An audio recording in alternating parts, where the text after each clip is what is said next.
Bienvenue dans cette vidéo. Aujourd'hui, on va parler de 4 espèces de poissons qui sont méconnues du grand public, mais pourtant, elles sont complètement incroyables. Donc effectivement, aujourd'hui, on commence à retrouver tout le temps les mêmes espèces en magasin. On voudrait voir quelque chose de plus original, de plus atypique dans nos bacs. C'est pourquoi aujourd'hui, j'ai décidé de vous présenter 4 espèces super cool et un peu moins connues, un peu plus rares pour votre aquarium. Donc il faut savoir que dans cet épisode, on va parler essentiellement de poissons d'origine amazonienne, Amérique du Sud. Donc c'est parti pour vous présenter ces 4 espèces. Donc pour commencer, la première espèce, on va parler du Biotodoma cupido. Donc le Biotodoma cupido, c'est un cyclidé de la famille des géophages. Il va mesurer entre 13 et 15 cm maximum pour les mâles adultes, sachant qu'il a une espérance de vie de 10 ans. Il est plutôt territorial, mais pourra cohabiter avec plusieurs espèces, on le verra par la suite. C'est un poisson qui est grégaire, il faudra donc qu'il vive en groupe, on va dire 5-6 au minimum. Donc ce poisson vit dans des eaux très plantées, beaucoup de branches, de feuilles qui sont en décomposition. Donc il réside surtout en zone mi-profondeur de l'aquarium et passe son temps à filtrer le sable de l'aquarium en quête de nourriture. On retrouve ce poisson notamment en Amérique du Sud comme je l'ai dit et on le retrouve notamment dans les pays de la Bolivie, du Brésil, de la Guyane française et du Pérou. Donc pour maintenir ce poisson, il va falloir une température pas trop élevée, autour des 23-25 degrés, c'est parfait. Pour ce qui est du pH, on va essayer d'avoir un pH entre 5,5 et 6,5, donc plutôt acide. Et un GH qui est plutôt entre 5 et 15, donc on va prendre une eau plutôt douce. Pour avoir ce genre d'espèce, on préconise un aquarium de 300 litres au minimum pour un groupe d'individus de Biotodoma cupido. Donc comme je le disais, 300 litres c'est le minimum, c'est un poisson qui va avoir besoin de place pour créer ses territoires et pour avoir de la place pour nager librement. Donc pour la cohabitation de ce poisson, en fait, elle est assez simple.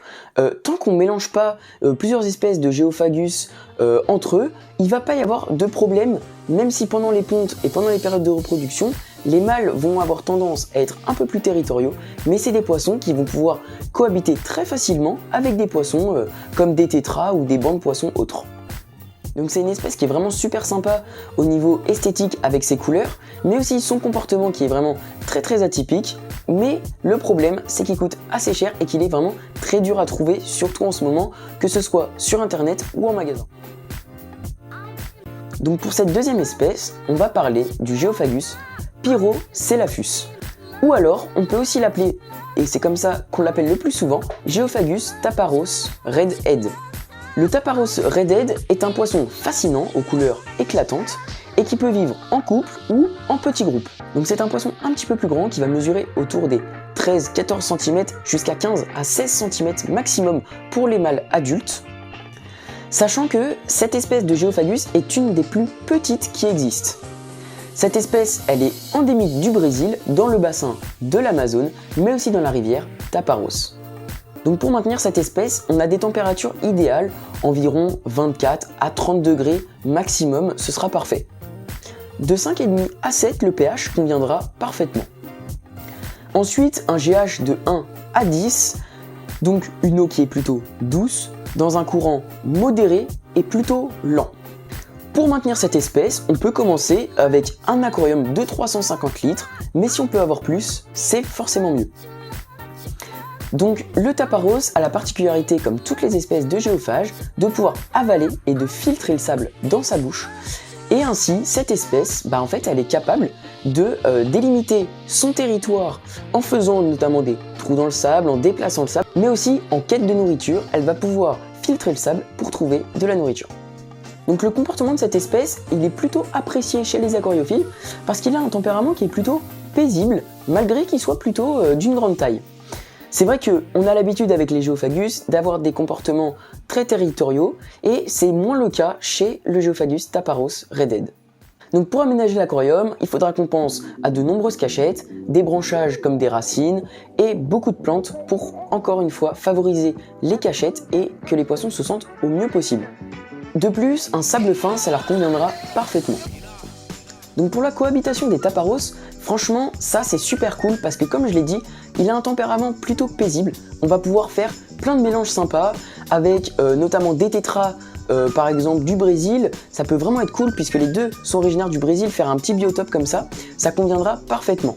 On fera quand même attention pendant les périodes de reproduction parce que ça reste un poisson qui est territorial. Donc maintenant je vais vous présenter la troisième espèce que j'ai choisie et on va parler des Crinicycla. Alors on va parler d'un Crinicycla plutôt simple, le Crinicycla compressiceps. Donc c'est un Crinicycla qui est nain et qui ne dépassera pas les 10 cm. Il est originaire d'Amérique du Sud comme tous ceux que j'ai présentés juste avant et plus particulièrement lui aussi du Brésil. Donc cette espèce elle est vraiment intéressante parce qu'en fait c'est un redoutable prédateur. Un comportement très atypique, même si ce n'est pas l'espèce de Crinicycla la plus territoriale, on va pouvoir observer des comportements vraiment super sympas. Donc pour reconnaître cette espèce, on va reconnaître notamment grâce au mâle qui a les nageoires plutôt jaunes et striées. Pour maintenir ce Crinicycla, il lui faudra un aquarium plutôt naturel avec des cachettes et des plantes. On a une température aux alentours des 24 degrés, ce sera parfait. On va préconiser une eau plutôt acide, 5,5 de pH à une eau plutôt même neutre, 7,2 de pH maximum. Mais attention, on va opter pour une eau plutôt douce puisqu'on va avoir un GH entre 2 et 10. Pour cette espèce, on préconise 150 à 200 litres grand minimum pour un couple. Certains diront plus, certains diront moins, ça dépend des infos qu'on a, mais moi j'ai pas trouvé énormément d'infos, que ce soit sur internet ou dans des livres, on trouve pas énormément d'informations sur ce poisson et c'est ça qui peut être cool de l'avoir chez soi. Donc contrairement à ce qu'on peut penser, il est plutôt insectivore, mais les granulés ou les nourritures sèches, ça lui conviendra parfaitement. Donc franchement, ça a un réel avantage d'avoir ce poisson chez soi, de par son comportement de prédateur qui peut être hyper intéressant, ses petites couleurs atypiques, même sa forme qui est atypique.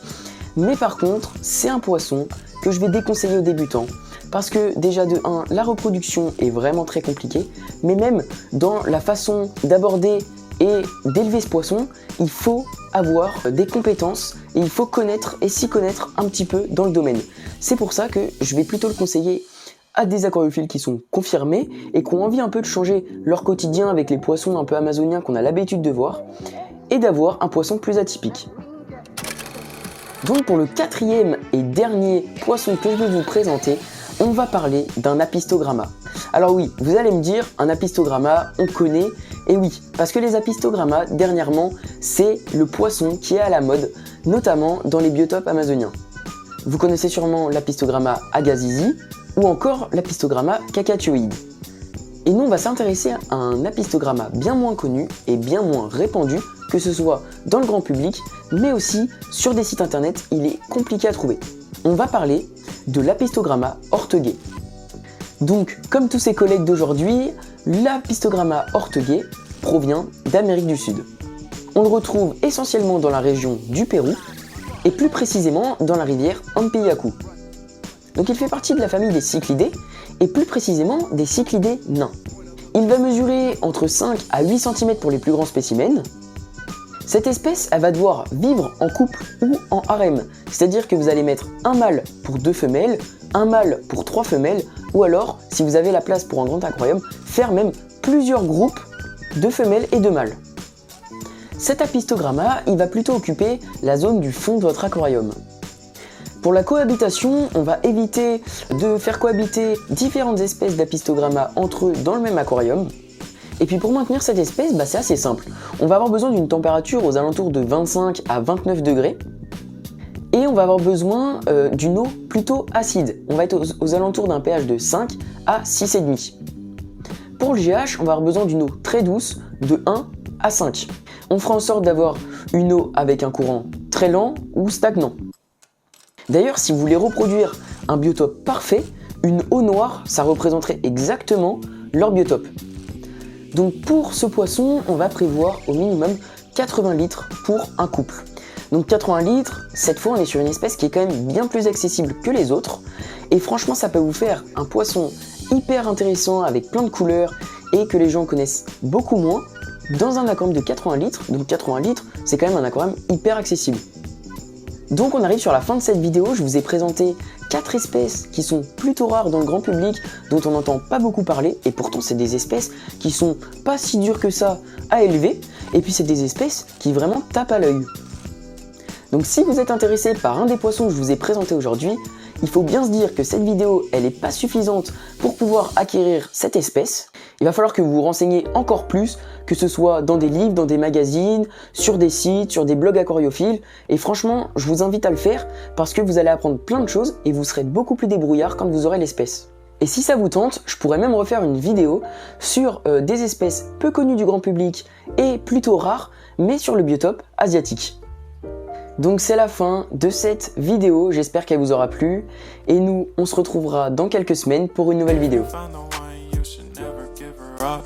I think it's the way life changes when in love, yeah. I surround my soul with the positivity. That's why I don't worry about the things that I don't see, yeah. These days I don't